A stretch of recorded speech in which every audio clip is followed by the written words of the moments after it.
ta conférence. Donc, ce soir, nous avons la chance d'accueillir Émilien Pelletier. Donc, je vais commencer par vous introduire un peu Émilien. Pour commencer, moi, c'est Chloé, je suis étudiante à la maîtrise en océanographie. Donc, Émilien, c'est un professeur émérite de l'Institut des sciences de la mer. Il a obtenu une maîtrise en océanographie ici à l'UQAR et après un doctorat à McGill sur la chimie des organométaux en 1983. Ensuite, il a rejoint l'Institut national de la recherche scientifique en océanologie, où il a développé une expertise en chimie environnementale aquatique et en écotoxicologie. En 1989, il a participé à la mise en place de l'Institut des sciences de la mer, donc l'ISMER, ici à Rimouski. Et de 2001 à 2015, donc jusqu'à temps qu'il prenne sa retraite, il a été le détenteur de la chaire de recherche du Canada en écotoxicologie marine appliquée au milieu côtier des hautes latitudes. Les principaux centres d'intérêt de recherche d'Émilien, c'est la bioaccumulation et la toxicité des organo-halogénés, la biodégradation des hydrocarbures, que ce soit dans les sols ou les sédiments, et l'écotoxicité des nanomatériaux et des microplastiques chez les invertébrés marins. Émilien est membre du comité de coordination du parc marin Saguenay-Saint-Laurent depuis plus de 20 ans et il est également administrateur de l'organisme de conservation Horizon Nature Bas-Saint-Laurent depuis 8 ans. Et pour finir, il est le récipiendaire de la médaille du 150e du Sénat du Canada en 2017. Et l'année dernière, il a publié un livre qui lui a valu le prix Robert-Val dans la section enseignement supérieur. C'est un précis d'écotoxicologie marine. Donc aujourd'hui, Émilien va vous présenter une conférence qui s'intitule « Le passé et le futur du parc marin Saguenay-Saint-Laurent, histoire, sciences et gestion participative ». Je te laisse la parole. Merci beaucoup. Que ça marche, oui. Bonsoir, merci beaucoup et surtout merci de m'avoir invité, à Juan Carlos et à toute l'organisation, pour fièrement présenter l'ISMER. Donc, j'entendais la présentation de Chloé. Finalement, on ne parlera pas du tout d'écotoxicologie. Absolument pas. On va parler de toute autre chose parce que c'est comme, pour moi, un deuxième centre d'intérêt par rapport à l'enseignement et à la recherche. C'est l'implication dans le milieu. Et c'est mon implication au Parc marin Saguenay-Saint-Laurent depuis 2000, donc depuis 24 ans et quelque chose. Et je vais vous raconter ce soir, cet après-midi, un peu l'expérience du parc marin, mais aussi je vais retourner loin derrière pour vous donner les bases sur lesquelles effectivement on a enfin structuré le parc marin. Je commence par la fin, je commence par l'annonce du projet d'agrandissement du parc marin qui a été fait un certain 10 mars 2023. Et je vous ai mis les deux ministres, puis j'ai mis deux petites éclairs parce que vous savez que ces deux ministres ont souvent des petits accros l'un avec l'autre. Mais cette journée-là, M. Stephen Guilbeault et M. Benoît Charest étaient d'excellente humeur et ils ont annoncé ensemble le projet d'agrandissement du parc marin. Donc, on va y revenir plus loin dans la conférence, mais c'est un peu à cause de cet événement-là qu'on peut vous présenter ce qui va se passer. Ici, il y a un petit... juste ici? OK. Ah, là, oui. On va regarder ensemble ce vidéo. Et je crois que je vais l'avoir ici. Je ne parle pas, je vous laisse. C'est un petit vidéo de publicité qui a été faite pour l'agrandissement du parc.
Alors voilà, comme je vous dis, c'est un petit vidéo de publicité et je vais revenir sur plusieurs des éléments qui sont présentés dans la vidéo. Mais avant ça, on va faire un long détour et on va regarder sur la présence historique du beluga du Saint-Laurent parce que, évidemment, le parc est lié essentiellement à l'existence et à la protection du beluga. Donc, il faut essayer de voir un petit peu plus loin. Quand je vous dis retourner en arrière, c'est sérieux, c'est retourner vraiment loin en arrière. Aussi loin que ça, donc 2 cartes de l'Amérique du Nord, celle de gauche en bleu, ce qu'on appelle l'Inlandis laurentien, la calotte polaire, en fait, il y a 18 000 ans. Et à droite, c'est... est-ce qu'il y a le petit marqueur? Oui, là. Alors, ici, sur la droite, vous avez à peu près, il y a 10 000 ans, la présence encore de l'Inlandis. Maintenant, il est rendu seulement au Groenland et l'endroit où les Autochtones ont pu descendre à cette époque-là. Et surtout, j'ai mis dans un cercle rouge en bas, qu'est-ce que c'est que ce cercle rouge? C'est la mer de Champlain. Alors, voilà la mer de Champlain. Et il y a une flèche rouge ici à laquelle on va revenir un petit peu plus tard. Donc, voilà l'immensité de la mer avec le Saint-Laurent actuel, beaucoup plus grand. Il y a aussi le golfe de la Flandre en haut qui est en fait le lac Saint-Jean. Et juste pour vous donner une idée, là, on donne l'image toujours, la hauteur de la mer de Champlain à Montréal, c'est à peu près la hauteur du stade, et à Québec, c'est à peu près la hauteur du château Frontenac. En fait, on pourrait penser que le niveau de la mer a baissé, mais en fait, non, c'est le continent qui a remonté, hein, c'est le rebond isostatique après le départ le glacier est extrêmement lourd, mais quand il s'en va, bien, le continent remonte tranquillement. À Rimouski, vous avez un exemple extraordinaire. Avec tous les paliers à Rimouski, vous avez les étapes de la remontée du continent qu'on peut voir assez facilement. Donc, c'est ce qui est arrivé avec la mer de Champlain.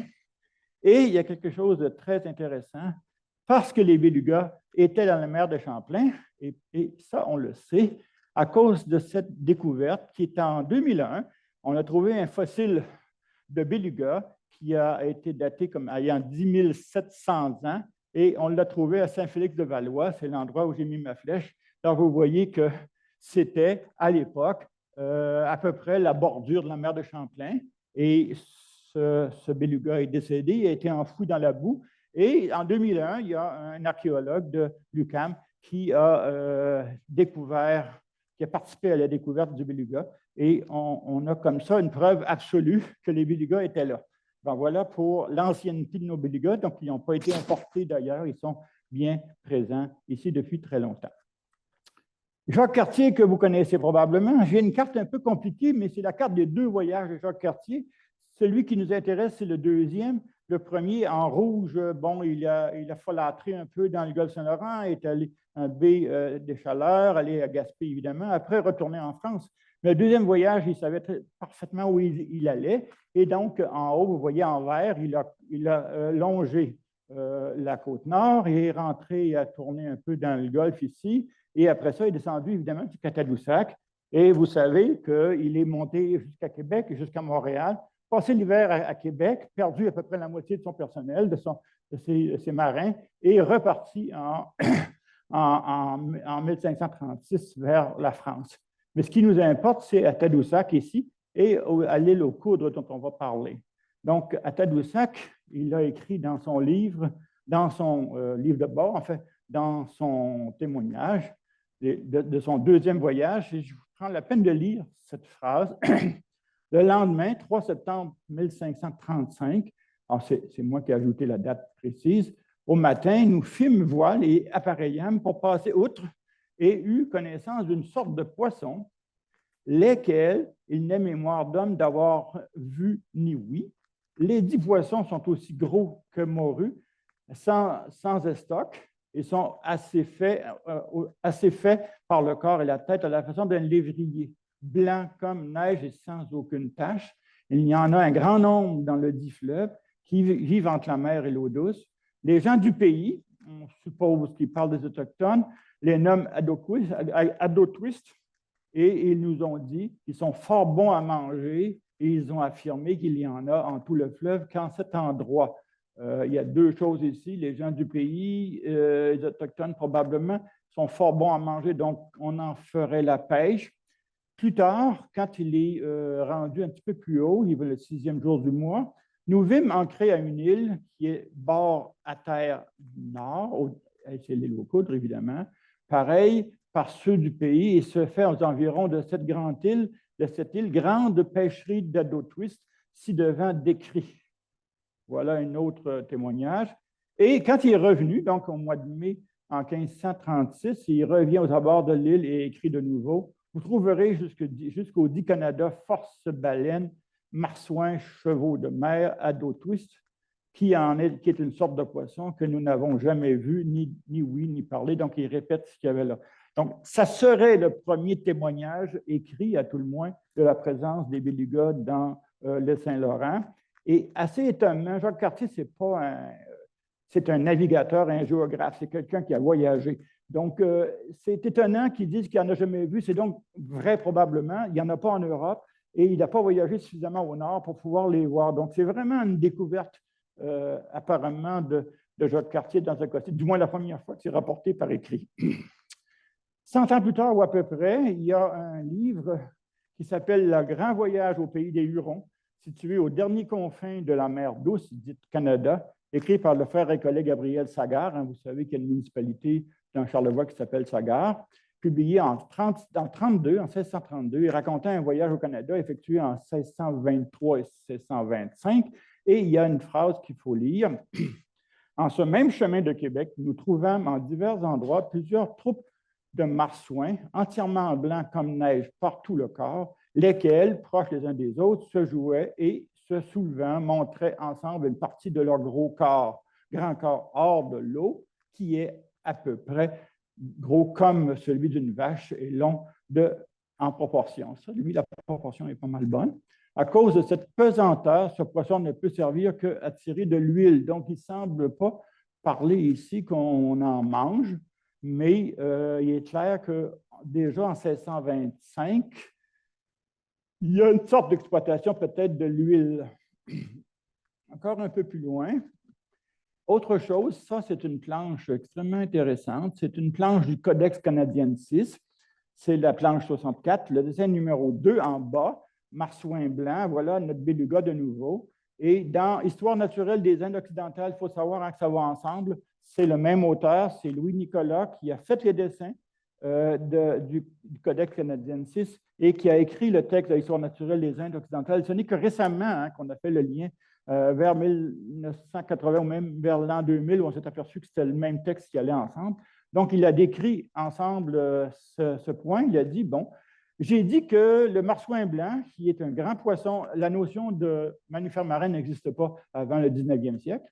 Donc, un grand poisson long de 18 à 20 pieds, c'est quand même beaucoup, d'une grosseur proportionnelle à la longueur. Il y en a qui ont plus de 5 pieds de diamètre. C'est les mêmes pieds que nous autres à l'époque. Ce petit monstre marin a l'œil fort petit, il ressemble à celui du porc. Il a la tête grosse, une fort grande gueule garnie de dents terribles, incisoires, canines et molaires. Toute sa peau est fine et sans écailles. Il aurait dû s'apercevoir que les poissons sans écailles, il n'y en a pas beaucoup. Blanche comme le lait épaisse d'un pouce. Donc, sans aucune hésitation, il est absolument certain que la description correspond au beluga. Donc, de nouveau, 100 ans plus tard, on avait une indication très claire. Ça, c'est la couverture du Codex Canadiensis qui a été réédité il n'y a pas très longtemps. Deuxième partie, donc, on a fait ce voyage très lointain. On va maintenant se rapprocher un peu plus de ce qui se passe dans le Saint-Laurent. Donc, la pêche au marsouin ou la chasse au beluga, on va en parler un peu parce que c'est très important quant à l'avenir de la population de beluga. Bon, les textes historiques de Jacques Cartier, comme vous voulez voir, de Sagard, de Nicolas, et plus tard de l'abbé Mailloux, semblent bien pointer dans la direction d'une pêche traditionnelle, probablement maîtrisée par les communautés autochtones, datant d'avant l'arrivée des Européens. Mais j'ai eu beau fouiller, j'ai consulté, à l'époque où j'ai préparé ça il y a quelques années, j'ai consulté aussi un historien, et on n'a pas de preuves formelles que ce sont les Autochtones qui ont initié la chasse ou la pêche au beluga tel qu'on va le voir aux îles de la Madeleine. Il est possible que ce soit les Basques qui sont venus certainement dans le Saint-Laurent au 15e, au 16e siècle, qui peuvent l'avoir amené les techniques qui existaient en Europe. Il faut savoir que Jacques Cartier a dit ce qu'il a bien voulu dire. Hein.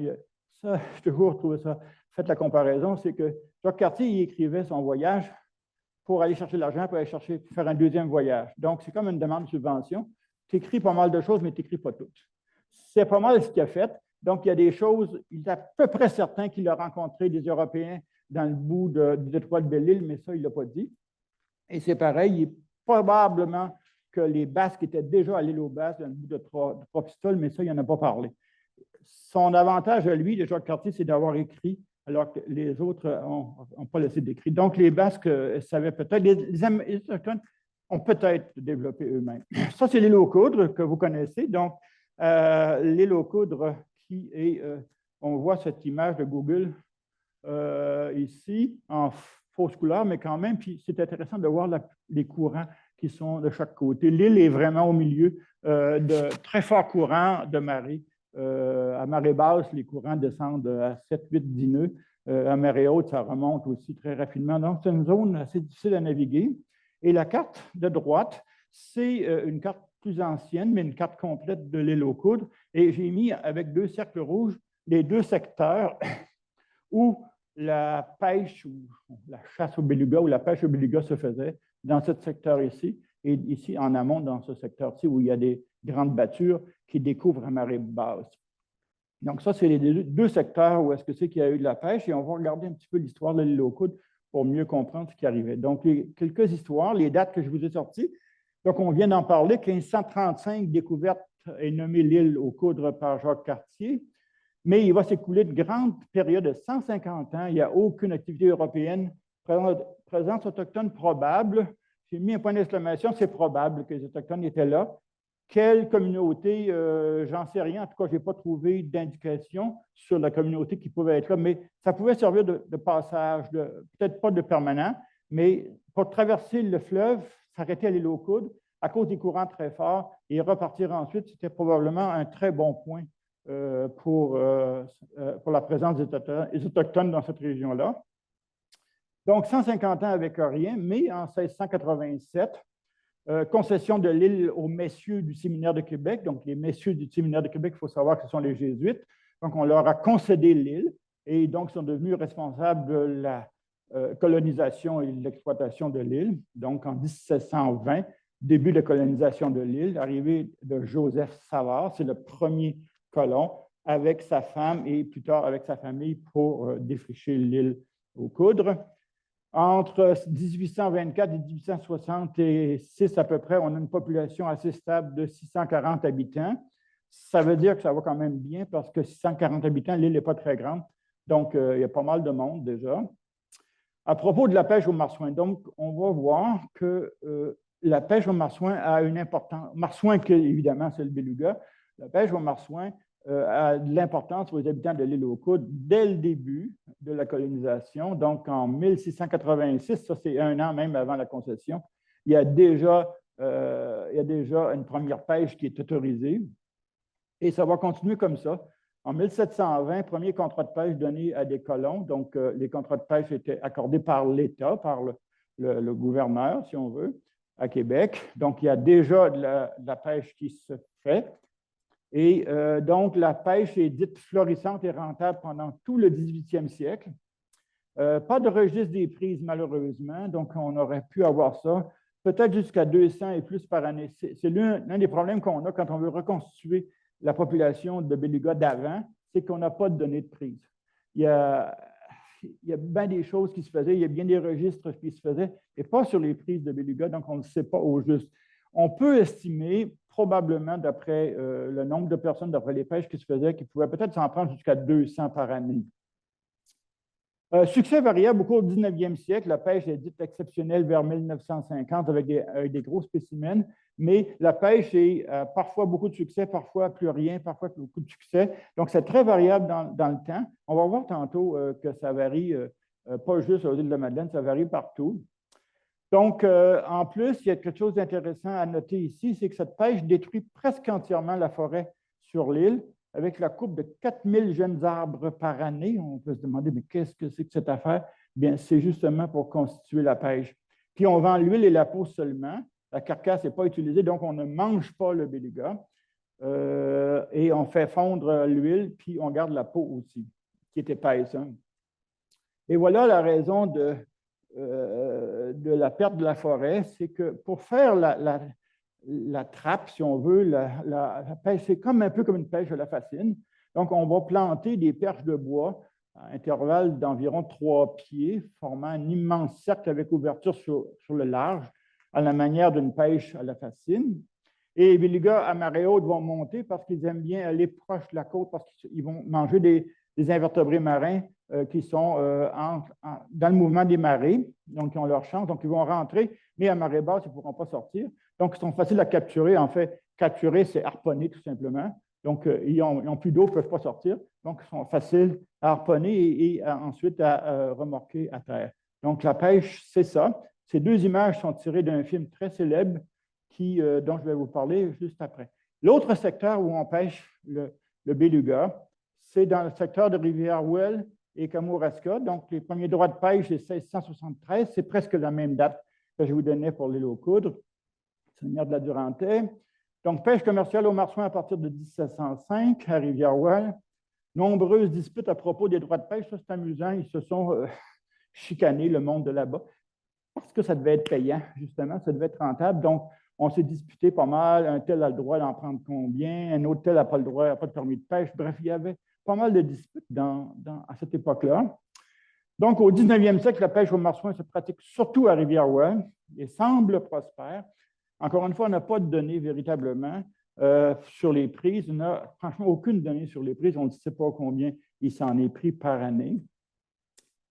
Forte demande de l'huile de marsouin, connue comme étant plus fine et la meilleure qualité de meilleure qualité que les autres. Effectivement, l'huile de beluga est très fine, elle est blanche, elle est très liquide, elle est donc très facile à utiliser, elle n'a pas besoin de raffinage.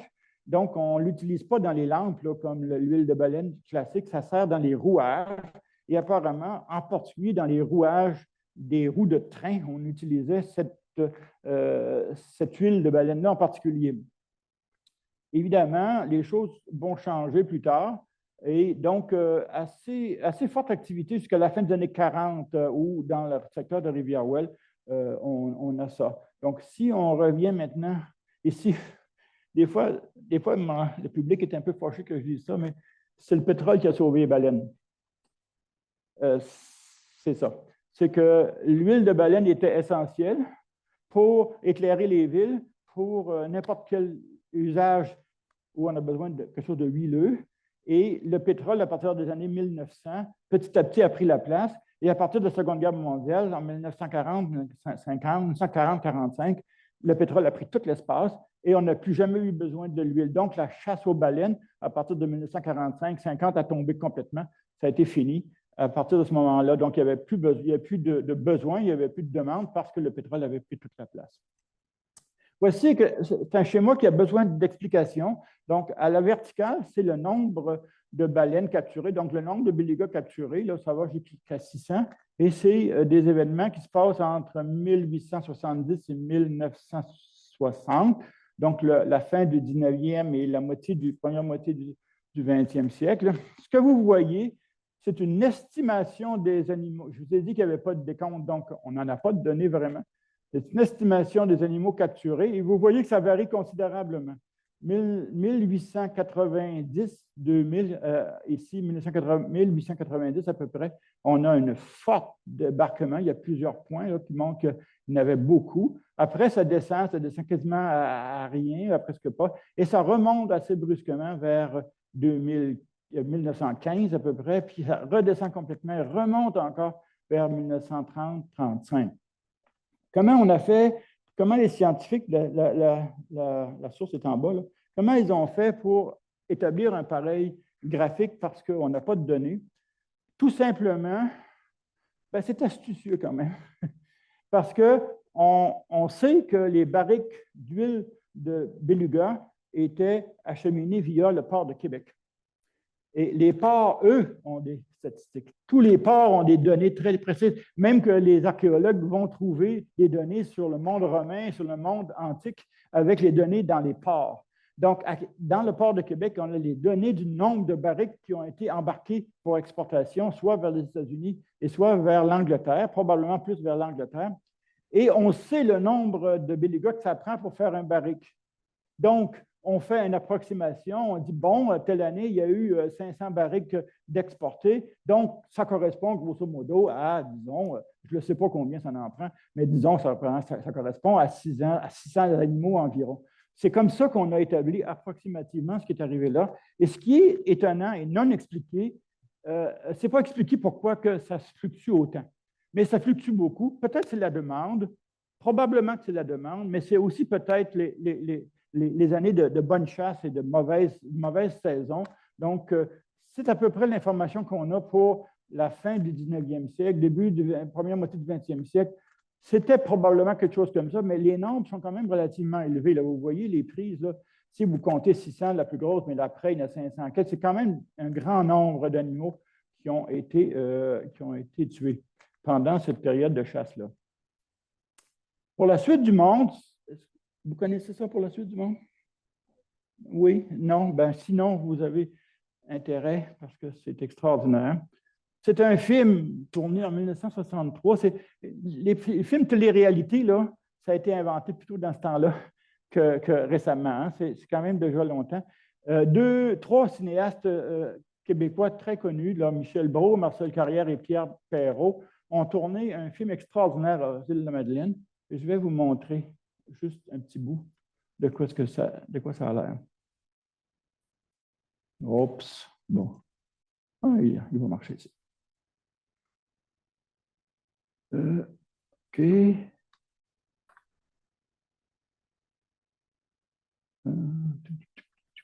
Je fasse ça. Visionner, bande d'annonce. Je vais vous montrer ça. Je vais essayer d'agrandir. Et ici, dans les locaux, le printemps, c'est plus comme dans le temps passé. Quand ça vient le temps de partir, la navigation, ben, chacun trime le bateau. Alors, quand ça vient le temps de partir de Montréal, bon, il faut partir de Montréal. Au milieu d'Auvry, là, les bateaux commencent à monter, commencent à passer ici, là, commence à s'agiter, là. Ça commence à s'agiter, là. Ça commence à partir. Ça part sans aller travailler au bord de l'eau, hein.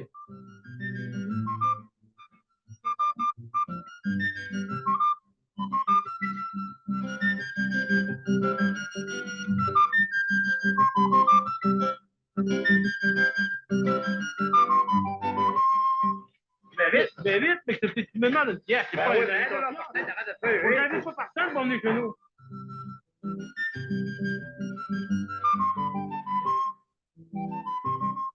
Ouais. Ah oui, regardez. Ça, c'est un Saint-Thomas. Là, notre capèche est tendu, il va dire, vous avez raison de dire ça. La même chose, vous dites dans le groupe qui était quand on partit à travers d'hiver. Oh, vous partez une traverse d'hiver. Moi, de moi, ça prend des abris pour l'abriger. Moi, de moi, s'il y a un bateau qui va passer dans la glace d'hiver. Bon. Alors, remarquez, l'accent est assez fort et extraordinaire. En fait, c'est un film historique extraordinaire. Ce que Perrault a fait, c'est qu'il a convaincu les gens, parmi les personnes qu'on a vues apparaître dans la vidéo, il a convaincu ces gens-là de refaire la pêche au marsouin, au beluga, de mémoire, parce que ça ne se faisait plus depuis longtemps. Même en 1963, ça ne se faisait plus, depuis au moins une trentaine, une quarantaine d'années. Mais on voit dans le film des personnes très âgées. Il y a un monsieur, un personnage extraordinaire, qui, je ne sais pas, qui a peut-être 80, peut-être plus, qui s'en rappelle comment ça se faisait. Donc, il a été capable d'enseigner aux plus jeunes que vous avez vus là à refaire. Et ils l'ont tout refait. Alors, le film, c'est ça. Et les belugas n'ont pas été sacrifiés. Ils en ont attrapé et ils n'ont pas été sacrifiés. Donc, c'est facile pour la suite du monde. Vous avez ça sur YouTube. Et passer au moins une bonne heure à regarder ça, c'est assez extraordinaire. C'est une œuvre extraordinaire pour nous rappeler comment les choses se passaient au 19e siècle. Et ici, c'est un graphique que je dois expliquer aussi. Donc, c'est une tentative de voir un peu la population de belugas. Vous avez l'article en bas, là, la référence. Là. Donc, ici, l'abondance des animaux. On pense qu'à peu près vers 1910, 1900, on pense qu'on avait probablement 10 000 bélugas dans le Saint-Laurent. Et on voit les lignes rouges, les lignes rouges et bleues, ce sont les marges d'erreur là, selon le système de calcul qu'on a. Donc, vous voyez qu'on a une chute, là, je l'ai marqué à droite, je pense. Donc, on a une population probablement autour de 10 000. Chute drastique à partir de 1915 jusqu'à 1920. Regardez, on a réduction très importante, comme un peu un répit. Puis encore une chute très, très importante à partir de 1935, mais là, on a des explications. Et véritable effondrement à partir de 1950. Ici, en bas, vous voyez, on n'a plus rien. Et ici, on a des données là, beaucoup plus précises. Et on a une estimation, donc vers 2012, on a moins de 1000 bélugas dans le Saint-Laurent, on a peut-être 800, 700, 800. Et toutes les dernières estimations de pêche océan, là, on a peut-être 1500 à 2000, 2200, mais il faut dire que l'estimation de population d'une communauté, d'une population de mammifères marins comme les bélugas est très difficile à faire avec une marge d'erreur relativement importante. Mais bon, on pense qu'on a peut-être 1500 à 2000 actuellement. Donc, ce que ça montre, c'est qu'il y a des périodes où est-ce que c'est que ça semble diminuer très intensivement, ça semble se calmer un peu, ça descend après de façon assez catastrophique et dramatique. En fait, on va en parler parce que dans ma troisième partie, un parc marin issu de la volonté populaire pour réparer les lourdes erreurs du passé, vous allez voir, je pense qu'on ne se cachera rien, là, il s'est passé des choses au 20e siècle à propos des bélugas qu'il faut relater. Et bon, c'est pour ça que peut-être il y a une volonté si forte de protéger cette espèce aujourd'hui, depuis une vingtaine d'années. Donc, d'abord, un petit peu d'océano. Donc, l'immense bassin hydrographique du fleuve, de l'estuaire et du golfe Saint-Laurent, 1,6 million de kilomètres carrés. C'est le deuxième bassin, plus grand bassin hydrographique après le Mississippi. Et vous voyez, dans le cercle jaune, vous avez notre petit parc marin qui est là, dans l'immensité du bassin versant du fleuve Saint-Laurent et de l'estuaire, donc à partir des Grands Lacs jusque sur les côtes de Terre-Neuve. Ça, c'est notre bassin hydrographique. Et ça, c'est une image intéressante qui vous donne la température des eaux de surface du système Saint-Laurent en juillet. Donc, en bleu ici, vous avez des eaux très froides, en fait, qui remontent du fond marin. Les eaux froides, ils viennent du golfe Saint-Laurent et ils avancent ici et remontent dans la zone du Saguenay en surface et s'étendent en surface. Et en rouge, jaune, orange, rouge, vous avez les eaux plus chaudes. Donc, la surface du Saguenay est rougeâtre, les eaux sont plus chaudes. Et évidemment, les eaux douces qui arrivent du Saint-Laurent sont plus chaudes aussi. Donc, notre parc marin est là dans la zone des eaux très froides ici. Là, c'est à peu près, ça correspond presque au schéma là, des eaux froides. Donc, voilà pour l'océano. Voici les dimensions actuelles du parc marin. Alors, vous voyez, c'est à peu près ce que je viens de vous montrer sur la carte précédente. Donc, les zones très profondes ici. Et donc, là, ici, c'est très profond. On a du 200 mètres, là, même un peu plus loin, c'est 300 mètres. Puis ici, ça remonte brusquement. Donc, les eaux qui viennent du large, qui viennent du golfe, avancent ici, remontent en surface et font des eaux très froides. Les eaux du fjord du Saguenay ne sont pas froides en surface, ils descendent comme ça. Puis ici, il y a encore des eaux froides qui vont se... Mais ici, ce n'est pas profond, là, dans cette partie-là, donc qui vont se mêler avec les eaux du fleuve Saint-Laurent. Les débits, juste de mémoire, là, le débit du fleuve Saint-Laurent à Québec, c'est 12 000 mètres cubes par seconde, à peu près. Et le débit du Saguenay, c'est 10 fois moins, c'est à peu près 1200 mètres cubes par seconde. Donc, 12 000 mètres cubes par seconde, c'est un débit très fort, très important. Ça fait beaucoup d'eau douce qui arrive. Et ça fait donc une zone de mélange très importante. Le béluga, grand mangeur de morue, guerre au béluga, c'est sûr que les données là-dessus sont connues. Ça s'est passé au 20e siècle, puis les historiens en ont parlé. Donc, voici ce qui s'est passé. La guerre au béluga a commencé à l'été 1928. Le béluga est alors perçu comme un tueur qu'il faut traquer davantage, un animal qui doit absolument être abattu, hein, afin d'essayer d'enrayer l'extinction des populations et protéger des poissons et protéger l'industrie de la pêche. Donc, ce qui est une source d'erreur incroyable, c'est qu'à l'époque, on croyait fermement que le béluga engloutissait d'énormes quantités de morue et de saumon, jusqu'à 45 kilos par jour. Comment cette croyance s'est développée, j'en sais rien. La littérature ne nous dit pas grand-chose. Mais on sait que ça s'est passé dans les années 20, là, et ben, l'explication a posteriori est facile. C'est que la surpêche, évidemment, avait réduit la pêche à la morue et la pêche aux autres poissons. On avait pêché beaucoup, mais il fallait trouver un coupable. Et le beluga se présentait bien comme un coupable possible. Donc, on a donc déclaré cette guerre au beluga. Donc, mais 10 ans plus tard, en 1938, ça a quand même pris 10 ans, là. On conclut enfin avec une étude de 100 carcasses, donc ils ont fait des contenus stomacaux, hein, qu'il n'y avait aucun rapport entre le grand nombre apparent de belugas et le rendement des pêcheries. Donc, à cette époque-là, les fonctionnaires du ministère québécois des pêcheries et des autres ressources, ils ont fait des contenus stomacaux et ils n'ont pas trouvé de morue et de saumon dans les belugas. Donc, on a finalement conclu que ce n'étaient pas les coupables, mais entre-temps, on avait eu le temps de faire un grand massacre. Donc, entre 28 et 38, on avait même une prime, hein. On donnait 15 $ par queue de beluga jusqu'au début de 1939. 15 $ ça ne vous paraît rien, mais en 1930, 15 $ c'est une grosse somme. C'est au moins 150 $, peut-être même plus aujourd'hui. Donc, la récompense était de tuer le maximum de belugas et rapporter la queue comme preuve aux officiers des pêcheries. Il y a même un témoignage d'un ministre qui est encore plus accablant, c'est qu'il convient d'attribuer la médiocrité de la pêche à la présence des marsouins pour répondre aux vœux des pêcheurs et dans l'espoir d'améliorer les conditions de la pêche. Mon département a fait la guerre aux marsouins, écrivait le ministre de la Colonisation, des Mines et des Pêcheries, M. Hector Laferté, en 1930. On ne s'est pas contenté d'armer des embarcations et de poursuivre ces mammifères sur l'eau. On les a même bombardés du haut des airs.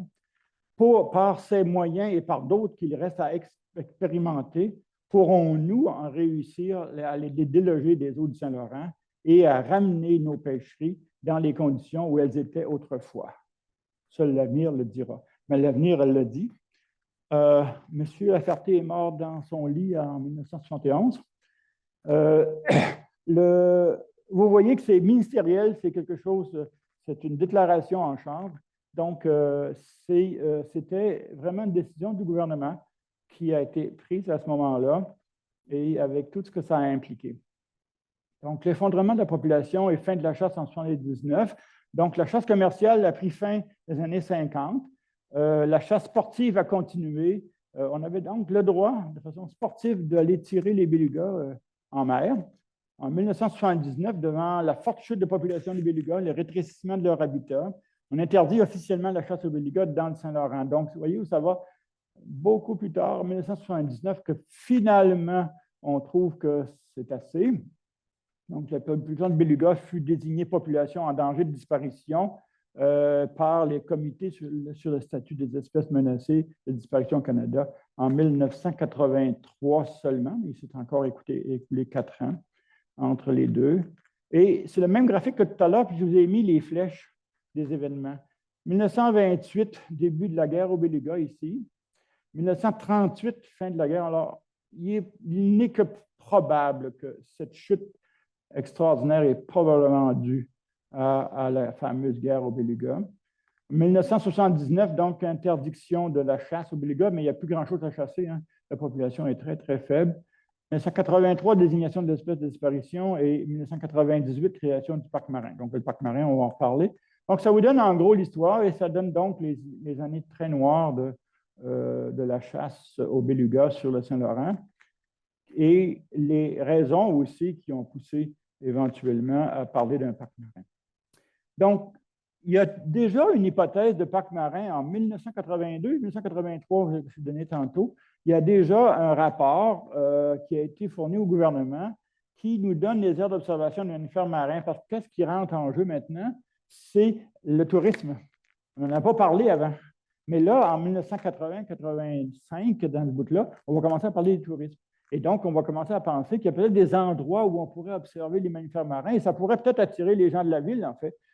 Donc, au fond, jusqu'à un certain point, on change la source de revenus on quitte la chasse, la pêche, puis on essaie d'utiliser le domaine de tourisme pour apporter des revenus.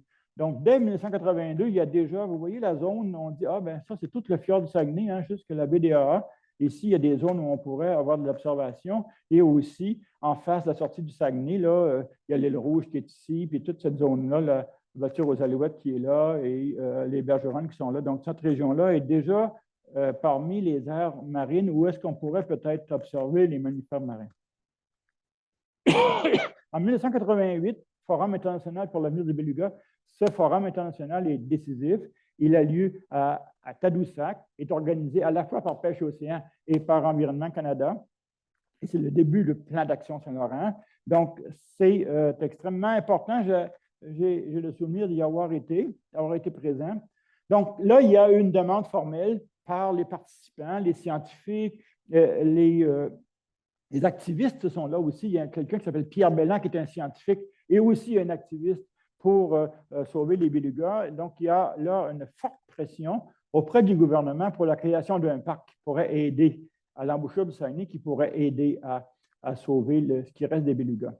Donc, il y a un plan d'action qui est établi après le forum. Le plan d'action interministériel pour la survie du beluga est proposé par Pêche Océan en collaboration avec Environnement Canada, et c'est le plan d'action Saint-Laurent. En fait, l'éventuelle création du parc marin, c'est à peu près la première action importante du plan d'action Saint-Laurent dans les années 80. Donc, ça, c'est...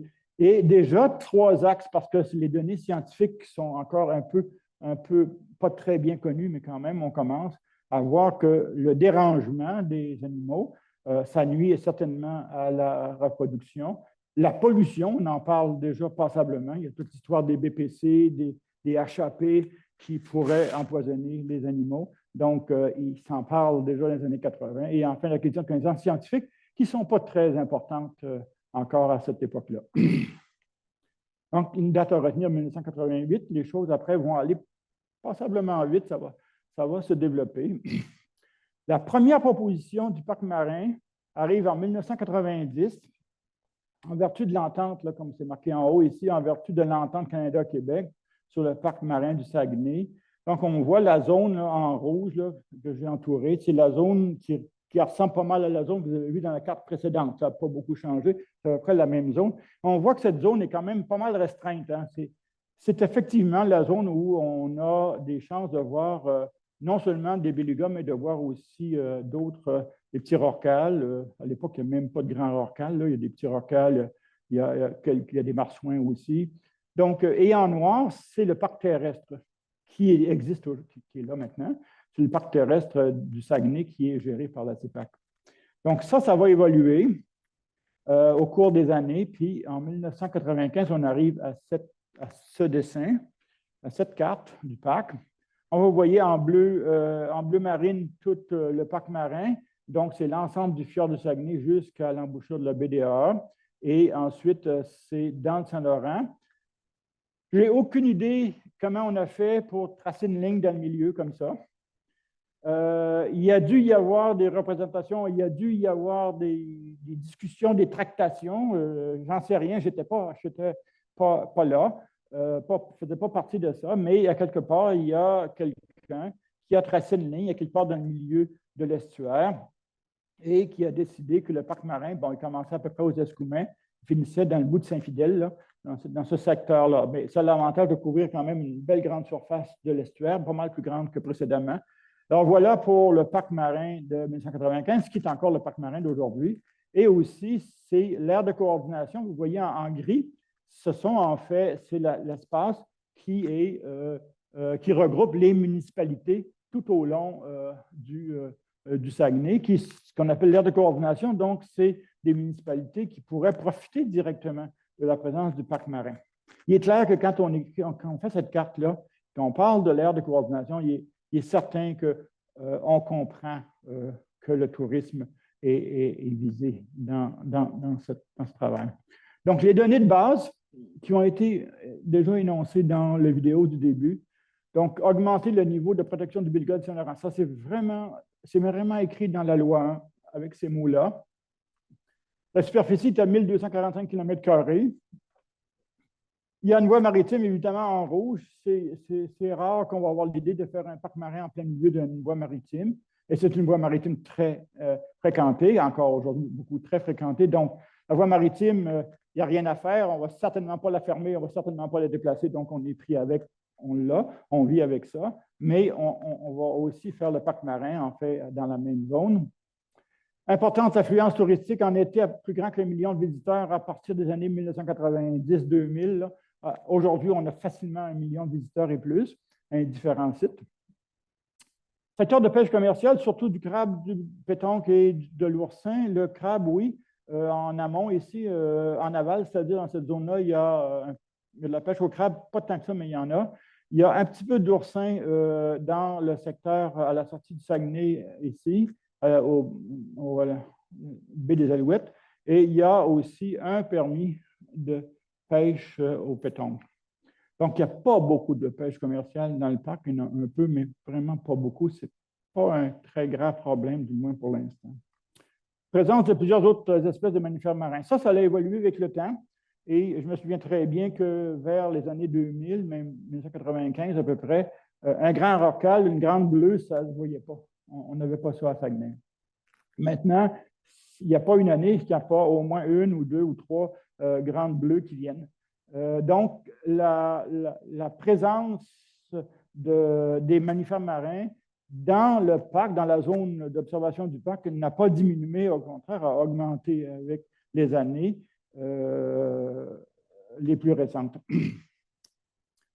L'aire de coordination, 300 000 habitants, c'est que ça a l'air d'un gros chiffre, mais ça compte Rivière-du-Loup et ça compte Ville-de-la-Baie. Donc, si on inclut Ville-de-la-Baie ici, si on inclut Rivière-du-Loup, donc ça fait à peu près 300 000 habitants dans l'aire de coordination. Et enfin, le parc terrestre de chaque côté du fjord du Saguenay, là, ici, il est en vert. Le parc terrestre, c'est la CEPAC. Si vous avez déjà été campé par là, vous allez faire des randonnées. C'est géré par la CEPAC et il est à peu près toute la longueur du fjord maintenant. Donc, voilà les données de base sur le parc marin et sur le parc du Saguenay. Voici une carte qui date des années 2005. En fait, c'est l'aire de fréquentation intensive du Beluga de Saint-Laurent de 1989 à 2005 par des observations terrestres et aériennes. Et les taches brunes, c'est les endroits où on en observe le plus. Voyez-vous. Et pourquoi on a fait ça? Parce qu'on ne savait pas si bien que ça où étaient les belugas. Ah, il y a des belugas dans Saint-Laurent, les belugas dans Saint-Laurent. Oui, mais où ça? Ils sont à quel endroit? Donc, ça, c'est une des toutes premières études de synthèse qui a permis de montrer qu'il y en avait pas mal, mais il y a quand même une conclusion importante, c'est que le parc marin ne protège pas la totalité de l'habitat du beluga, c'est évident. C'est qu'on est un peu à côté. En amont, il nous en manque un bout, là. C'est pas mal plus en amont que le parc. Puis ici, du côté de la rive sud, la zone au large de l'île verte qui est devenue très importante, plus importante que cette époque-là maintenant, et d'autres zones, là. Donc, le parc marin, dont l'objectif est de protéger le beluga, eh bien, il ne fait pas la totalité de l'habitat. C'est une conclusion qui a été portée à notre attention dès les années 2000, donc avec un graphique comme ça. Et dès les années 2000, plusieurs personnes, et moi j'étais là déjà, on a commencé par dire, bon, ben là, il faudrait protéger la zone qui n'est pas bien protégée, il faudrait essayer d'améliorer la protection autour du parc marin. Et les choses n'ont pas été très rapides, ça a pris du temps à avancer. Et vous voyez ici, en superposé, justement, l'habitat essentiel du beluga et en quadrillé et le parc marin actuel. Toute la partie en amont nous manque, toute la partie vers la rive sud nous manque, et même aussi en aval, il nous en manque une grande partie. Le quadrillé, l'habitat essentiel a été établi par Pêche Océan des années 2010, environ 2010-2012 à peu près. Et maintenant, Pêche Océan est en train de réviser cet habitat essentiel. On n'a pas les données encore. On espère toujours les avoir. Là, éventuellement, on les aura pour voir si ça s'est augmenté ou si ça s'est diminué. Mais après ma barre, on pense que c'est pas mal la même chose. Ça peut avoir changé un peu. L'intensité peut avoir changé un petit peu. Donc voilà, c'est assez clair que le parc marin est un petit peu à côté de ses objectifs. Donc, la quatrième partie, c'est le parc marin Saguenay-Saint-Laurent est un exemple de gestion participative au Canada. Ça, c'est très particulier. J'essaie de vous expliquer ça le mieux possible. Est-ce que comment c'était le temps? Ouais, il ne faut pas que je niaise trop, là. Le mandat principal du comité, bon, deux particularités. Le parc marin Saguenay-Saint-Laurent a sa propre loi. Et c'est une loi miroir Québec-Ottawa. Ça, c'est très rare, c'est un cas unique au Canada. Normalement, quand Parc Canada, qui fait partie d'Environnement Canada, veut créer un parc à quelque part au Canada, il n'y a pas besoin d'une loi. Il se sert de la loi de Parc Canada, puis il fait un parc à un endroit donné, puis ils le font actuellement. C'est un peu la même chose pour pêche océan. S'ils veulent faire des aires marines protégées, ils n'ont pas besoin de créer une loi, ils ont juste besoin de leur loi de pêche océan. Ils vont pouvoir créer les aires marines protégées, les ZPM, si le ministère décide de le faire. Pour le parc marin Saguenay-Saint-Laurent, c'est autre chose. C'est une loi particulière, Québec-Ottawa. Donc, le parc a sa propre loi, la sienne à lui. Et dans la loi, il y a quelque chose d'encore plus particulier, c'est qu'on a constitué ce qu'on appelle un comité de coordination. Le comité de coordination, ça n'existe pas dans les autres parcs au Canada et au Québec. Ça existe seulement là. Ça a le mandat d'assurer le suivi du plan directeur et de recommander au ministre responsable du parc marin les stratégies et les modalités nécessaires à l'atteinte des objectifs généraux et particuliers définis par ce plan. En ce sens, les mandats du comité de coordination visent l'harmonisation des actions qui touchent la conservation et le développement. C'est vraiment très clair et très net, et c'est entre guillemets parce que c'est textuellement tiré du texte de loi. Modalité de fonctionnement de ce comité de coordination, les membres sont désignés pour 2 ans par les entités qui forment le comité, donc la MRC, les Premières Nations, Parc Canada et Environnement Québec.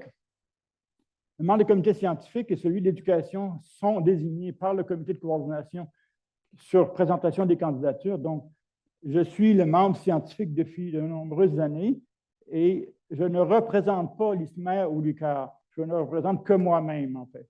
Ma candidature a été soumise au comité de coordination et ils ont accepté cette candidature. Donc, c'est la même chose pour le représentant d'éducation et interprétation.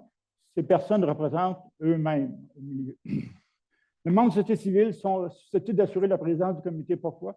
C'est mon cas. Je préside le comité depuis de nombreuses années parce que je suis un membre apolitique. C'est-à-dire que je ne fais pas partie d'une MRC ou d'une communauté autochtone ou encore d'un gouvernement. Donc, je suis vraiment le membre scientifique ou le membre de l'éducation sont les 2 personnes souvent qui vont assumer la présidence du comité. Le comité peut ajouter des nouveaux membres. Les décisions sont prises par consensus. Avec droit d'abstention, c'est que les décisions de coordination, ce n'est pas un conseil d'administration. Ce n'est pas quelque chose qui se vote 7-3. C'est toujours pris à l'unanimité ou par consensus. Donc, si on n'a pas consensus, on ne va pas prendre de décision. On va continuer à discuter jusqu'à ce qu'on arrive à une formulation qui va faire consensus. Donc, dans ce sens-là, c'est vraiment de la concertation poussée là, vraiment au maximum avec le maximum de contribution de tout le monde. 3 à 4 réunions statutaires par année, donc en janvier, en mai, en septembre. Les membres sont là. Actuellement, la composition, il y a 9 membres. Donc, la MRC Charlevoix-Est, la MRC du Fjord du Saguenay, celle de la Côte-Nord, 3 MRC de la Rive-Sud, un seul représentant.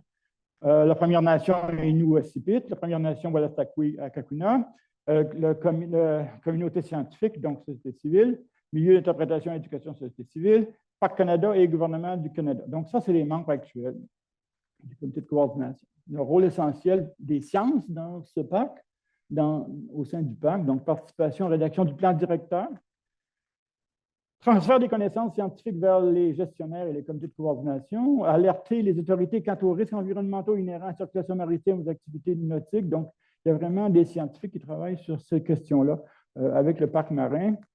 Il y a ensuite contribué à la compréhension des effets du changement climatique sur les écosystèmes du parc et surtout les mammifères marins. Très sincèrement, à l'heure actuelle, on n'en sait à peu près rien. Apparemment, les changements climatiques qu'on voit apparaître dans le golfe Saint-Laurent et dans l'estuaire sont évidents. Les changements de température, réduction de l'oxygène et tous ces aspects-là, ça devient de plus en plus évident d'année après année. Mais les changements au sein du parc marin, ce n'est pas évident. Pour le moment, il n'y a pas de changement. Par exemple, les mammifères marins sont toujours là. Il y en a pas plus, pas moins. Ça varie d'année en année, mais en général, ils sont là, ils arrivent à peu près au même temps, ils repartent à peu près au même moment. Donc, pour l'instant, il n'y a pas encore beaucoup d'éléments, mais on pense que les Bélugas en particulier ont changé leur alimentation depuis quelques années et Véronique Lesage à l'IML travaille là-dessus avec ses équipes. Mais pour le moment, on n'a pas d'indication très claire de ce qui va se passer avec le changement climatique, mais on s'attend qu'il va se passer des choses. C'est juste pour vous donner une idée de la contribution des scientifiques, mais aussi des gestionnaire. Un plan de zonage, je ne vais pas vous expliquer ça parce que c'est compliqué, c'est un peu trop compliqué, c'est trop chargé, cette carte-là, c'est énorme.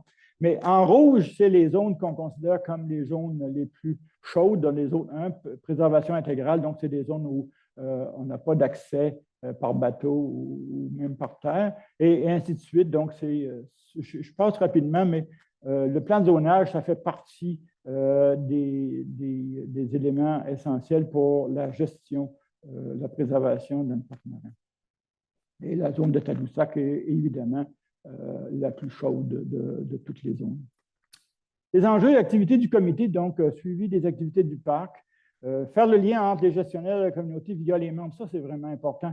Et le comité de coordination que je supervise depuis de nombreuses années, on a fait beaucoup d'efforts pour tenter d'intéresser les communautés, les villages, les communautés autochtones, mais les villages tout autour, et faire le lien avec les gestionnaires, sinon on risque d'avoir un désintéressement. Donc, donner des avis aux ministres concernés par les enjeux majeurs, ça c'est intéressant parce que le comité de coordination peut écrire directement à un ministre.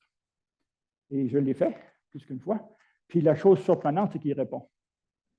Parce que le comité de coordination est dans la loi. C'est dans la loi, en haut, là, dans les ministres, là, les étapes, je ne sais pas trop où, les sous-ministres, à quelque part, là, ils reçoivent une lettre du comité de coordination du parc marin. D'autres lettres, peut-être, qui sont mises à quelque part à côté, mais celle-là, non, parce qu'elle est régie par une loi. Donc, ils sont obligés de répondre, même si les réponses sont parfois évasives et qui ne sont pas celles qu'on espère attendre d'eux, ils ont au moins la décence de nous répondre, à Québec et à Ottawa. Et ça a marché à chaque fois. Favoriser la tenue des colloques, évidemment, on a travaillé fort, moi aussi, là-dessus. Participer aux consultations et l'élaboration du plan directeur. Bon, le plan directeur, c'est le plan général de comment le parc va se développer. Et donc, c'est les fonctionnaires fédéraux et provinciaux qui le préparent, mais le comité de coordination a évidemment son mot à dire sur ce plan. Et les avantages du comité de coordination, bien, je me répète un petit peu, mais c'est un lien essentiel avec les gestionnaires gouvernementaux et la communauté, un moyen d'accroître le sentiment d'appartenance des communautés. C'est important, le sentiment d'appartenance, et on a encore beaucoup de travail à faire là-dessus. Un outil de communication privilégié avec l'autorité politique. C'est ce que je vous disais tantôt. Donc, on peut atteindre au plus haut niveau travailler à l'atteinte des objectifs du parc, puis on peut intervenir à vraiment un haut niveau. Les lieux d'échange uniques et apolitiques entre les intervenants venant développer d'une gestion participative, donc les outils de transfert des connaissances scientifiques vers la communauté. C'est à peu près ce que fait le comité de coordination. Pas tout ça en même temps, mais au cours des années, il y a eu des interventions dans tous ces facteurs. Des heures d'angoisse, angoisse, j'exagère un petit peu, mais quand même. Au comité de coordination et au parc marin, on a eu quelques heures d'angoisse. Aux autour des années 2010, il se pratiquait une pêche à l'oursin en l'embouchure du Saguenay qui était sous... les pêches commerciales, c'est toujours pêche océan, ils n'ont pas parc. Donc, parc marin n'a pas d'autorité sur les pêches commerciales. C'est pêche océan qui s'en occupe. Donc, il y avait une pêche dite expérimentale à l'oursin qui était autorisée à l'embouchure du Saguenay. Mais il faut savoir que les pêches expérimentales, ça n'a pas de quota. Une pêche expérimentale, c'est pour voir si on va en attraper ou non. Il n'y a pas de quota. Et on s'est aperçu au début des années 2010 qu'il y avait pas mal trop de pêche à l'oursin dans ce secteur-là. C'est un tout petit secteur où on peut prendre de l'oursin. Et le prix de l'oursin était devenu pas mal bon. Donc là, on est intervenu et on a amené, en fait, c'est Pêche Océan qui a fait le travail, mais amené Pêche Océan à réglementer cette pêche à l'oursin. Maintenant, elle est réglementée, ce n'est plus une pêche commerciale, ce n'est plus une pêche expérimentale, mais c'est une pêche avec des quotas et avec des pêcheurs qui ont le droit de prendre des quantités données. Et c'est surveillé par des évaluations de stock régulièrement. Port pétrolier de Gros-Cacuna, je ne sais pas, 2013-2015, vous vous en rappelez? Donc, on a eu un gros frisson quand ce projet a commencé. En fait, il n'est pas dans le parc, hein. C'est à Gros-Cacuna, il le sera peut-être, là, mais il n'était pas dans le parc, mais c'est juste à côté. Évidemment, il y avait une grosse inquiétude par rapport à ce port pétrolier, à ce projet. Et l'autre projet aussi, le port méthanier à Grande-Anse, 2014-2021, c'est en fait, dans le cas du port méthanier, ce n'est pas vraiment un danger de déversement ou d'accident, c'est plus l'augmentation considérable du trafic dans le Saguenay, ce qui va augmenter les risques de collision avec les baleines, les autres risques par rapport à la pollution. Et ça, c'était le dessin que c'était fait pour Gros-Cacuna. Donc, on aurait eu quelque chose qui ressemble à ça si ça s'était fait, mais ça ne s'est pas fait. Donc, les heures de réjouissance, c'est l'abandon, c'est l'interdiction de l'exploitation pétrolière dans le Saint-Laurent en 2010. Peut-être que vous ne vous souvenez pas, mais le gouvernement libéral de l'époque, Nathalie Normando, en tête, ont effectivement passé un interdit d'exploitation pétrolière dans le Saint-Laurent en 2010, c'est-à-dire qu'actuellement, c'est absolument pas possible de rechercher soit du pétrole, soit du gaz naturel dans toute la partie du fleuve et de l'estuaire du Saint-Laurent. Abandon définitif du projet Gros-Cacuna en mars 2015 et adoption et mise en vigueur du règlement sur les activités en mer en 2011. C'était important parce que c'est ça qui régit l'observation des baleines, donc les fameuses distances qu'il faut respecter pour les bateaux de croisière et pour les zodiacs, les autres organismes, les autres bateaux, les autres activités en mer. Et l'annonce du projet d'agrandissement, bien sûr, du parc marin en 2023. Donc, on y revient. Voilà l'annonce qui a été faite. Ça vous résume un petit peu ce que vous avez vu en tout début de conférence. Donc, là, je vais terminer rapidement là-dessus. Donc, l'objectif, c'est d'accroître la protection du beluga pour protéger l'ensemble de son habitat, augmenter la protection de l'ensemble de l'écosystème du Saint-Laurent. La date de mise en œuvre prévue pour automne 2025. La superficie va passer à 3500 km, donc plus que le double de tantôt, presque le triple. Et la consultation publique va avoir lieu en octobre-novembre 2024, donc c'est très bientôt. Je vous montre un petit peu la carte que ça aurait. Donc, c'est une première. Il n'y a pas grand monde qui ont vu ce dessin-là. Donc, ça serait à peu près comme ça, donc en bleu pâle, à quelque part en aval, à quelque part à partir du Bic jusqu'à Longrive, Pointe à Bois-Vert. J'ai mis un point d'interrogation parce que ce n'est pas définitif, cette zone-là. Ça peut changer selon les consultations publiques. Donc, s'il y a des arguments comme quoi ce n'est pas une bonne idée de mettre la limite à cet endroit-là, le parc va sûrement écouter les intervenants. Même chose à l'autre bout, en aval, donc à quelque part entre Saint-Jean, Port-Joli et Petite Rivière Saint-François. Ça correspond grosso modo à la limite de l'eau salée moyenne. Là. À très, très grande marée, l'eau salée monte pratiquement jusqu'à l'île d'Orléans ici, puis elle descend pratiquement jusqu'à l'île aux Côtes d'ici. Donc, c'est à quelque part au milieu. Et c'est pas mal la limite, là, vous voyez, de fréquentation des belugas. Donc, ça serait à peu près ça.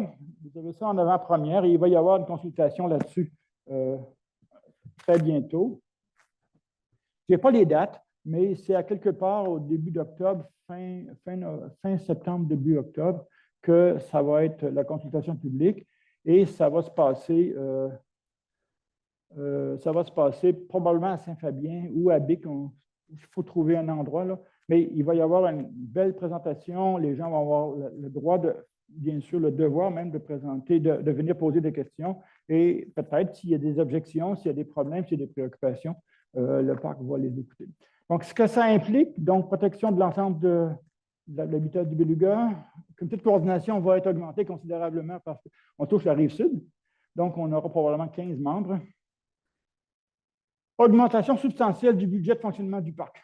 Ça, c'est important. Donc, ça va coûter plus cher. Oui, le parc va avoir plus d'argent, évidemment. Augmentation du personnel de gestion et de recherche du parc. Et collaboration avec les autres entités de recherche, universités, ministères, ONG, OBNL. Visibilité nationale et internationale accrue, évidemment, mais on a déjà une belle visibilité internationale, mais on cherche toujours à aller plus loin. Donc, je résume rapidement. Une histoire mouvementée du beluga du Saint-Laurent, vous avez vu. Une ressource naturelle surexploitée déjà dès le 19e siècle. Une guerre insensée pour sauver les pêcheries de l'estuaire. population proche d'extinction depuis plus de 50 ans. La création d'un parc marin et d'un programme de rétablissement. Un possible lent rétablissement de la population de beluga. J'ai mis un point d'exclamation, on n'est pas sûr qu'on est en rétablissement. Et un agrandissement probable du parc en 2025, avec une gestion participative unique dans le domaine des zones protégées marines au Canada et ailleurs dans le monde. Merci beaucoup.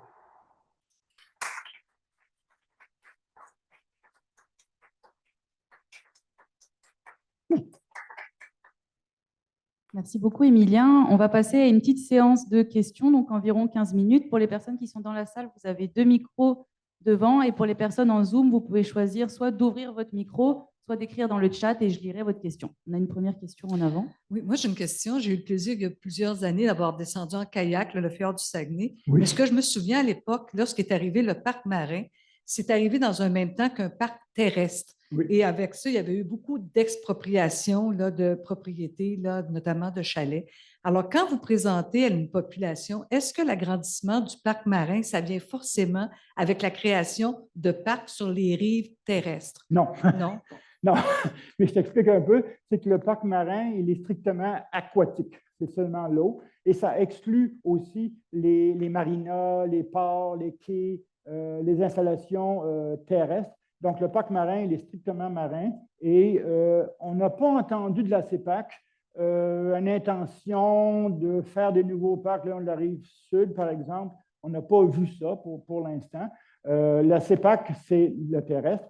Le parc marin, c'est Parc Canada et Parc Canada ne fait pas de terrestre.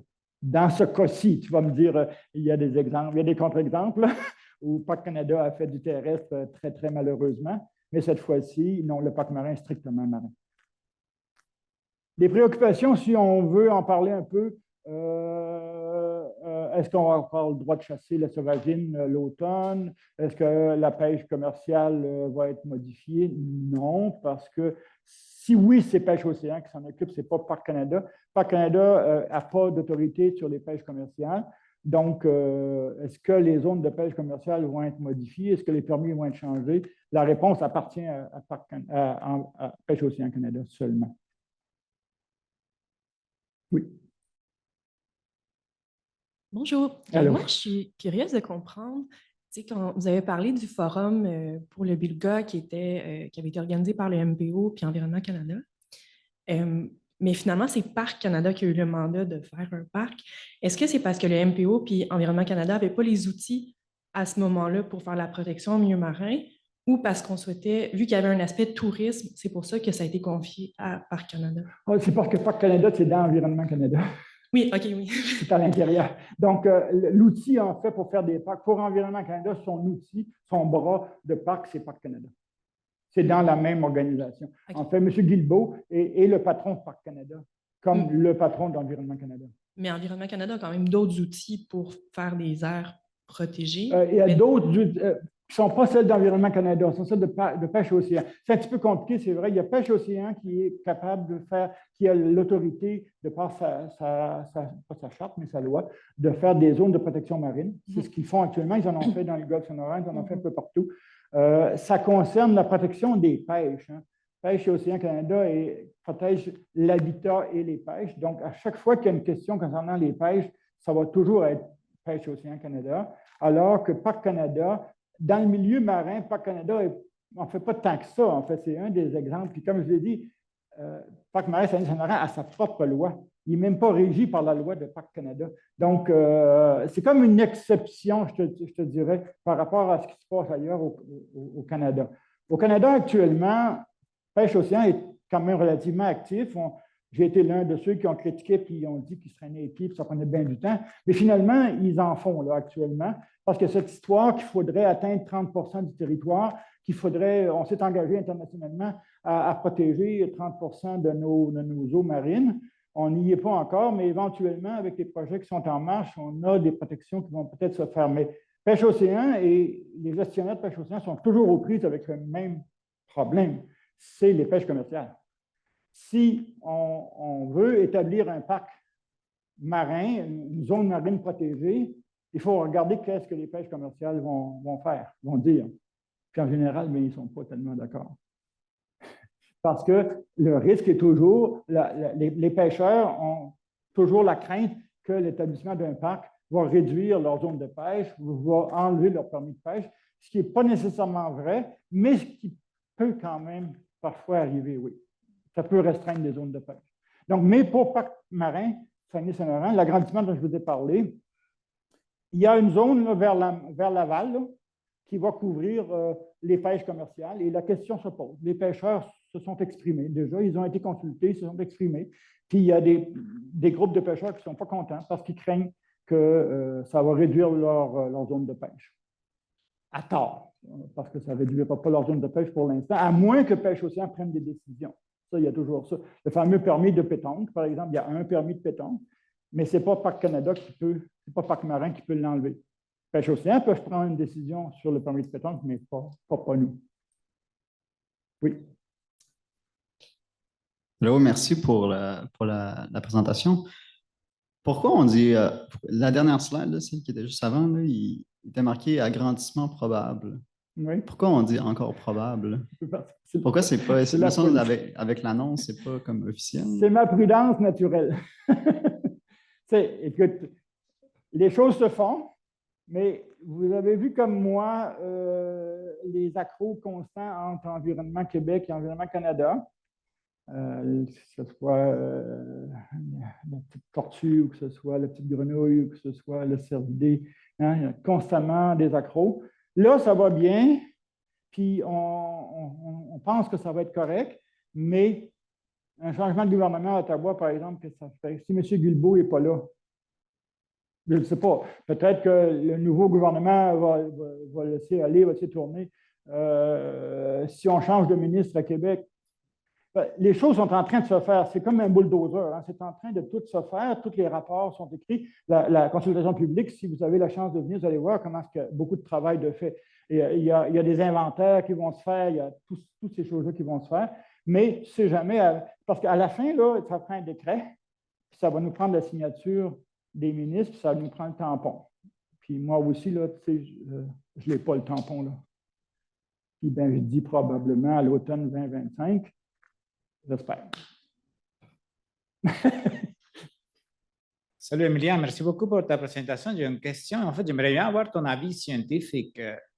Est-ce qu'il y a un avantage ou pas de déménager les traversiers des rivières de Loup à Cacouna pour la protection du beluga? Pour la protection du beluga, non. Il n'y a aucun avantage. Là, je ne parle pas pour Parc Marin, c'est juste Pelletier. Un des membres du comité de coordination. Je ne suis pas porte-parole là-dessus. Le parc marin ne s'est pas prononcé là-dessus, n'a pas dit un mot là-dessus. Mais si vous regardez la présence des belugas, elle est beaucoup plus importante à Cacouna qu'à Rivière-du-Loup. À Rivière-du-Loup, vous avez déjà pris le traversier. En partant, là, avec un peu de chance, là, avant de pogner l'île aux lièvres, là, vous allez en voir. Il y en a presque toujours là, un peu sur la droite en cherchant dessus, vous allez les voir. Si vous partez du quai de Cacouna et vous traversez, c'est absolument certain, vous êtes dans la pouponnière. Vous êtes dedans. Là. Donc, l'été, si jamais la chose se fait, là, encore une fois, la tergiversation est éternelle. Là, ça fait 4-5 ans au moins que ça se parle. Là. Ça ne s'est pas fait parce que le monde de Rivière-du-Loup, ils ne veulent pas, évidemment. Ils ne veulent pas que ça se fasse parce que. Mais à Rivière-du-Loup, il y a un problème avec le port, avec le quai, il y a l'ensablement constant, il faut constamment draguer. Donc, il y a quelques problèmes techniques qui sont là. Si on déménage à Cacouna, les problèmes vont peut-être être moindres, mais ça va être plus long, c'est plus loin. Et il faut contourner soit d'un côté ou soit de l'autre côté. Puis on va passer en plein dedans. Pas mal plus qu'on passe actuellement. Merci beaucoup.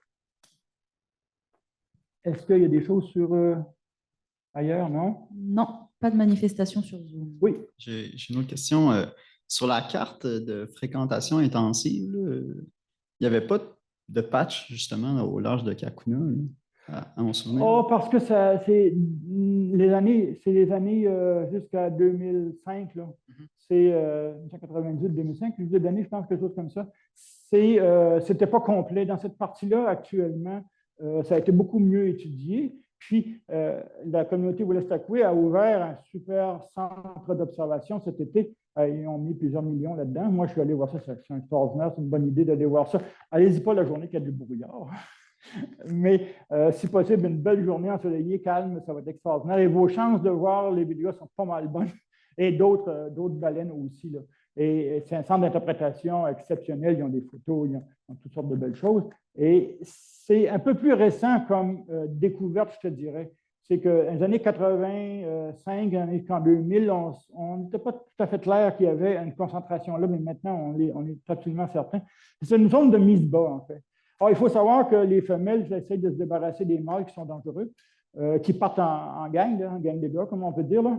Mais ils ne sont pas bienvenus dans les zones où les femelles, le mise-bas, tout ça. C'est très familial, hein? C'est un matriarcat, les belugas. Donc, la femelle la plus âgée, la grand-mère, si on veut, avec ses filles et ses petits-fils et ses petites-filles. Donc, souvent, ça fait un groupe d'au moins 10-12 belugas. Et entre eux, là, ça se protège, ça s'organise ensemble. Et les mâles sont généralement en petits groupes à l'extérieur. Ils ne sont pas présents dans cette zone-là. Ils naviguent plus un peu n'importe où. Donc, c'est comme ça. Et dans le fjord de Saguenay, ça marche la même chose. À l'embouchure de la rivière, Sainte-Marguerite, c'est la même chose. Donc, là, on a fait une zone, le parc marin a fait une zone de non-accès et de ralentissement. Et là aussi, c'est pas mal familial. On retrouve là des groupes mère-fille, petite-fille, d'année en année. Donc, ils vivent vieux, hein, 60 ans et plus.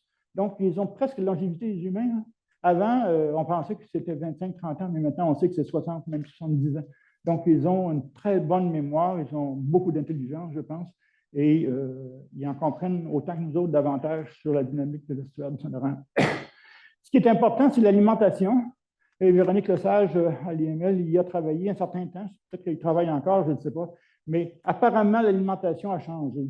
C'est des mangeurs de petits poissons, et non pas de morue et de saumon, hein, tels qu'on les avait accusés. Évidemment, c'est clair aujourd'hui, les pêcheurs, ils les avaient pognés, les morues, là, puis les saumons, là, à l'époque, ils les avaient tout attrapés, c'est pour ça qu'ils n'avaient plus. Ce n'est pas les saumons qui les mangeaient, ce n'est pas les belugas qui les mangeaient, mais ils mangent du lançon, du perlan, du caplan, donc tous des petits poissons, tout ce qu'ils peuvent attraper, c'est des très bons nageurs, ils sont capables de rattraper des bancs de poissons. Et ce n'est pas comme des grosses baleines à fanon, là. Ils ont une grande bouche, oui, mais donc ils mangent au fond aussi un peu. Les invertébrés au fond, peut-être se payer un crabe ou deux de temps en temps, mais vraiment, c'est des omnivores. C'est des piscivores omnivores, si vous voulez. Donc, tout ce qu'ils peuvent attraper. Ils mangent de l'anguille, je ne sais pas s'il y en a encore un peu de l'anguille, mais ils mangeaient de l'anguille, c'est pour ça qu'ils ont transféré beaucoup de contaminants, parce que l'anguille était très contaminée à l'époque, de BPC et de Mirex. Donc, on trouvait du Mirex dans les belugas, mais c'est parce qu'ils mangent l'anguille. Peut-être plus facile à attraper, je ne sais pas. Bon, ben, s'il y a une dernière question.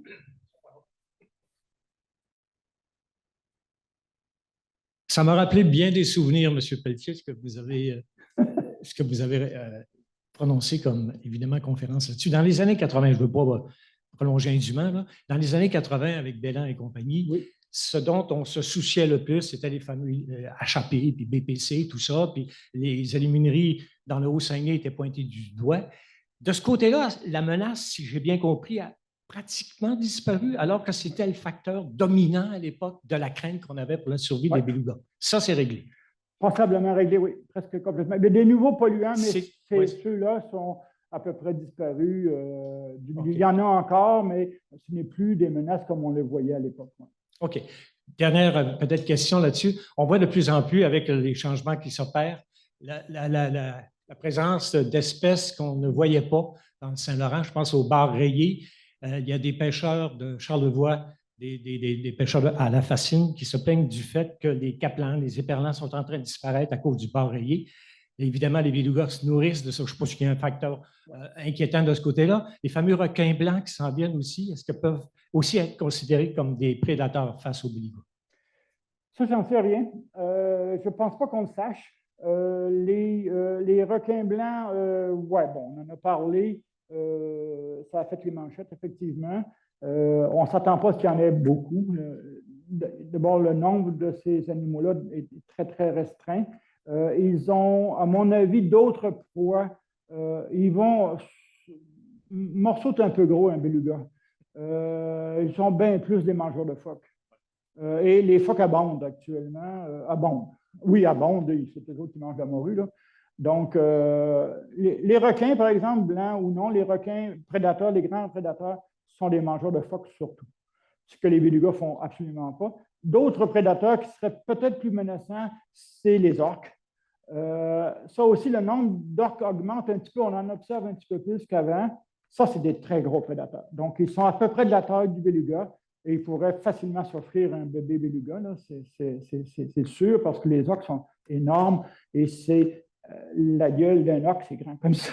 C'est vraiment... Mais c'est aussi des mangeurs de phoques, avant tout. Donc, tant et aussi longtemps que moi, je me dis tant et aussi longtemps que l'abondance des phoques reste importante dans l'estuaire et dans le golfe, je ne vois pas de menace trop directe de ces grands prédateurs-là.